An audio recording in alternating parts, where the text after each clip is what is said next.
আসসালামু আলাইকুম রহমতুল্লাহি বারাকাতুহু। বাউল শিল্পী আবুল সরকারের যে কথাকে ইস্যু করে আল্লাহ তাআলা রব্বুল আলামিনকে ব্যঙ্গ করে কথা বলার কারণে যেই ফিতনা সৃষ্টি হয়েছে, তৌহিদি জনতার হৃদয়ে, মুসলমানের হৃদয়ে রক্তক্ষরণ হয়েছে, আঘাত লেগেছে। এই ব্যাপারকে ইস্যু করে আমার মনে হয় মুসলিম জাতির মধ্যে যে অনেকগুলা ভাগ রয়েছে, মুসলিম জাতির মধ্যে যে অনেকগুলা দলে অন্তর্ভুক্ত হবে, এটা পরিষ্কার হয়ে যাচ্ছে। কে আসলে প্রকৃত মুসলমান, কে আসলে নামদারি মুসলমান, এর মুখোশ উন্মোচন হয়ে যাচ্ছে। কে প্রকৃত আলেম আর কে প্রকৃত জালেম, কে পা চাটা আলেম, কে আসলে সত্যিকারী আলেম। এই ব্যাপারকে ইস্যু করে বিভিন্নভাবে তৌহিদি জনতার উপরে ক্ষোভ সৃষ্টি করার জন্য চক্রান্ত চলছে।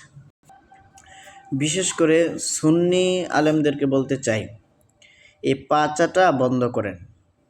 এই নিরপেক্ষ চিন্তা ভাবনা মাথার ভিতরে এখনও আনেন।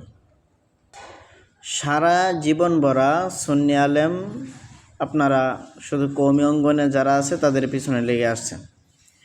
কোনো সময় আসলে এটা ঠিক হচ্ছে না বেঠিক হচ্ছে এটার দিকে তাকাননি। সুন্নিদের একজন বড় বড় যারা শায়েখ আছে, তাদের ইলমের জোর কওমি মাদ্রাসার মিজান্না হমিরের এর ছাত্র চেয়ে কম হবে। মিজান্না হমিরের ছাত্রর সাথে পারবে না। তারা মাইকের মধ্যে অনেক চাপাবাজির যে লেভেল, মনে হয় বিরাট কিছু, অথচ মিজানের শিগাগুলাই পারে না, বলতে পারেন এই আলেউদ্দিন জিহাদি। সুন্নিদের ব্যাপারে এটাই স্পষ্ট, এটাই প্রমাণ তারা বাতিল ফেরকা। তারা আসলে প্রকৃত যারা আছে, প্রকৃত আলেম এদের মধ্যে নাই। প্রকৃত যারা ইসলাম পালন করে, যারা আসলে আশিকে রাসূল, যারা আসলে আল্লাহ তাআলার একত্ববাদকে বিশ্বাস করে, যারা আল্লাহ তাআলার উপরে পরিপূর্ণ আস্থা রাখে, প্রত্যেকটা বিষয়ের উপর পরিপূর্ণ মজবুত ঈমানওয়ালা ব্যক্তি, তাদের মধ্যে তারা নেই। এর একমাত্র একটাই প্রমাণ যে এই আবুল সরকারের বিষয়টা নিয়ে তারা আবুল সরকারের পরিপূর্ণভাবে তাকে সাপোর্ট করেছে, আবুল সরকারকে। সুন্নি ভাইয়েরা শুনেন, আপনারা জীবনে হিংসামি ছাড়া কিছুই করতে পারেন না।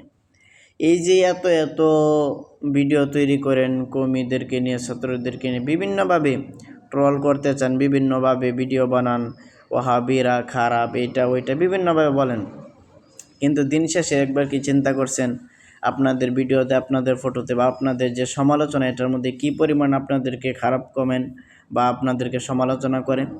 মানুষ কি জানে না? মানুষ কি বোঝে না? অবশ্যই বোঝে। আর কওমি অঙ্গনে মানুষের যারা আছে, আলেম ওলামা যারা আছে, তাদের কমেন্ট, তাদের ভিডিওর মধ্যে দেখেন আপনাদের মতো এত খারাপ গালি বা এরকম কিছু পাওয়া যায় কি না। শুধু চিন্তা করেন, নিরপেক্ষ চিন্তা করেন যে নিজের মরা তো অবশ্যই লাগবে, আখেরাতের কতটুকু পুঁজি হচ্ছে, দুনিয়াতে আপনাদের কতটুকু লাভ হচ্ছে, আখেরাতের কতটুকু পুঁজি হচ্ছে। মানুষের পিছনে লাগতেছেন, আল্লাহ তাআলা ভালো জানে সামনে অবস্থা পরিণতি কী হবে। আল্লাহ তাআলা আমাদেরকে সকলকে বোঝার তৌফিক দান করুন, আমিন।